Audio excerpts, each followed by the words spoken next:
loan schedule, if you talk about loan schedule, so loan schedule में अपना दो part में अपने इसको डिवाइड कर सकते हैं। एक अपना जो होता है कन्वेंशनल क्वेश्चन जो आएगा, जो अपना कन्वेंशनल क्वेश्चन जो आता है, और एक अपना आता है एपीआर एंड फ्लैट रेट का। एपीआर एंड फ्लैट रेट दो बहुत इजी है, बट कोई भी इसको स्किप ना करे। अपना मेंटालिटी क्या है, what is the mentality and what is the mindset of a normal student, मैं बता रहा हूं क्योंकि मैं झेल के आया हूं। भाई ये तो अपने को आता है, तो इसको तो अपने टाइम देंगे कम, एंड जो अपने को नहीं आता है ना उसको अपने बोलते हैं कि भाई इसको तो अपने बहुत अच्छे से करके जाना है। So if you see the normal distribution curve, we are spending 20% of the time here in the topics जो एग्जाम में सबसे ज्यादा आते हैं, बट जो हमको लगता है कि हमसे हो जाएगा और उसमें हम बहुत ज्यादा टाइम स्पेंड नहीं करते हैं, एंड हमारा उसमें कैलकुलेशन मिस्टेक होता है। करेक्ट है? Now we spend 80% of the topics hunting for the extremes, but इसका एक फ्रेज है हमारे स्टॉक मार्केट में, what we are doing is we are cutting our roses and we are growing our weeds. But अपने को ये नहीं करना है। You need to have a normal distribution mindset कि भाई 80% एफर्ट मेरे को इस पे लगाना है एंड 20% एफर्ट मेरे को इस पे लगाना है। सर प्रोफेशनल एग्जाम में क्या कुछ छोड़ के जा सकते हैं? The answer is no. कुछ भी छोड़ के नहीं जाना है हम लोग को, बट अपने को ये नॉर्मल डिस्ट्रीब्यूशन का कॉन्सेप्ट को अप्लाई करना है, राइट? सो आप अगर देखेंगे लोन शेड्यूल में, सबसे पहले आपको इंस्टॉलमेंट निकालना आना चाहिए। आपको अगर मंथ में इंस्टॉलमेंट दे दे तो आपको उसको बेसिकली एनुअल का कैलकुलेशन करना आना चाहिए, ठीक है ना?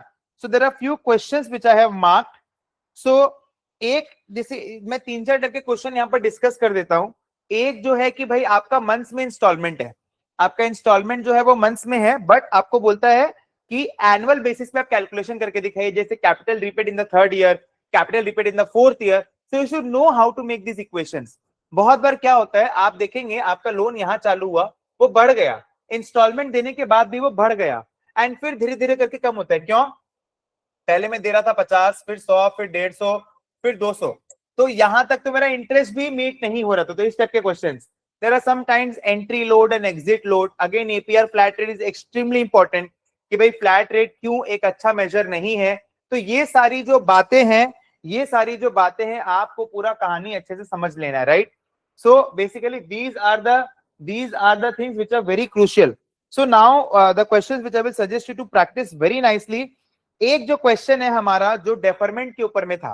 डेफरमेंट का मतलब क्या होता है कि एक बार मैं पेमेंट आज से कर रहा हूं और एक बार मैं पेमेंट 5 साल बाद से कर रहा हूं।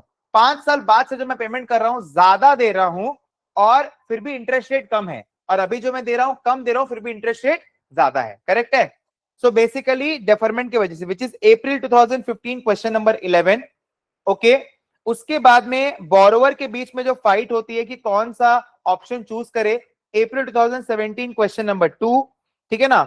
Now if you see basically एक जो क्वेश्चन है आपका which is very very crucial, सितंबर 18 का क्वेश्चन नंबर 10। सितंबर 18 का, sorry I am really sorry, हाँ, सितंबर 18 का question number 10 is a theory question, repayment mortgage. Now what you need to do is, sir theory का क्या करिए ये भी थोड़ा मेरे को बता दीजिए। थ्योरी के लिए आपको अपना खुद का सारा नोट बनाना है। जितना भी सारा आप देख रहे हैं, पूरा जो पास्ट पेपर्स का जो बुक है उसमें जितना भी सारे थ्योरी क्वेश्चंस है, उन सबको एक जगह पे करके अपना थ्योरी नोट्स को क्यूमुलेट कर लीजिए। That's it, that's the theory sheet. Okay, so if you see, so if you see April 2019 question number 12 is very important. Okay, now if you see post this April 2021 question number 8 very important. लोगों ने loan schedule को बहुत हल्का में ले लिया था, but अभी क्या हो रहा है, लोन शेड्यूल से बहुत भारी भारी क्वेश्चंस आ रहे हैं। सो लोन शेड्यूल एक ऐसा टॉपिक है जिसको आप स्किप नहीं कर सकते हो। जैसे हम लोग को ऐसा लग रहा है ना कि भाई लोन शेड्यूल तो ठीक है, हो जाएगा यार, लोन शेड्यूल में क्या रखा है। यू नीड टू अंडरस्टैंड कि भाई लोन शेड्यूल ही आपको पास करा सकता है। अगर एक 20 नंबर का क्वेश्चन लोन शेड्यूल से आता है, अगर आप उसमें गलती कर रहे तो शायद आप फेल हो जाएंगे एग्जाम में। तो आपको ये समझना होगा कि भाई लोन शेड्यूल तो मेरे को ऐसा करके जाना है कि भाई, हम एक मूवी देखा था, उसमें एक लाइन बोलता है, उसमें बोलता है कि मुझे उस 10,000 मूव से खतरा नहीं है जो तुमने एक बार प्रैक्टिस किया है, मुझे उस एक मूव से खतरा है जो तुमने 10,000 बार प्रैक्टिस किया है।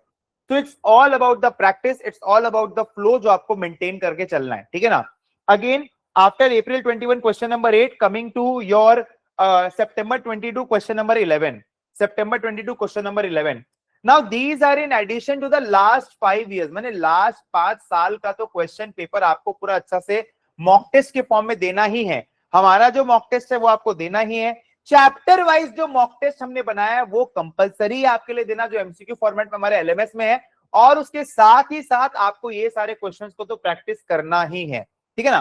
सो लोन शेड्यूल में again I am repeating, theory question आने का बहुत चांसेस है। और आज के दिन पे पेपर पता है कैसा हो गया है, आज के दिन पे पेपर ऐसा हो गया है ना कि जहां पर वो लोग आपको बोलेंगे कि भैया देखो, जहां पर वो लोग आपको बोलेंगे भैया देखो ये एक प्रैक्टिकल पार्ट है।